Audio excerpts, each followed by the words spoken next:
Well, it's been a little while since I posted a video on my flint napping, and I thought it was due time to update everybody on what I've been up to. So here's pretty much what I've made in the last couple weeks. Most of this week I've had a little extra time around home to spend with the flint napping. Feeling a little better, but I'm not pushing it too far to agitate things anymore. But one of the first things I made was this point right here. It's kind of what I call my invented point. It's a cross between a Thieves and a dovetail, so I call it a Thieves Dog, or a dogleg dove, and maybe it'll be a new type we can make here. Anyway, then I made this right here. This is my latest knife. I always love to make a sheath, but this blade in this thing looks really good. Matches the handle really well. Look at this, nice and thin. Got some nice flaking on it. So there's my latest antler-handled knife.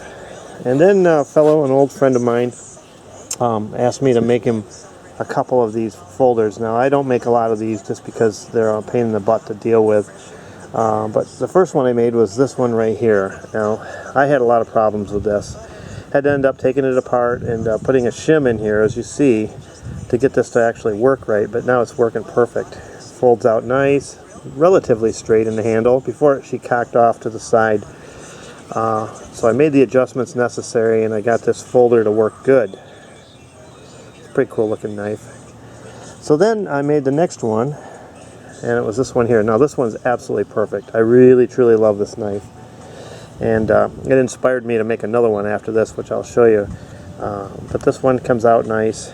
You can see it folds out. It's got a great look, the way the handle and the blade go together. And I've been cutting this slot a little bit narrower, just so the blade will fit a little tighter in there. As you see, fits in there just right. So that inspired me so much that I decided to make one more for myself, and I made this one here. And this one's really cool. I really like the look of the blade in this one. This one's got a Burlington, heat-treated Burlington blade. It might be Creek Burlington. But wow, this thing looks really good. It's got a nice, the way it holds in the hand is perfect.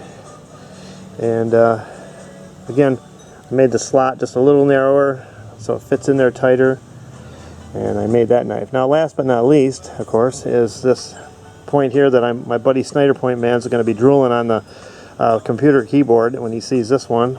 This is made out of Flint Ridge. It's one of my classic Snyders, and it's just a beautiful rock.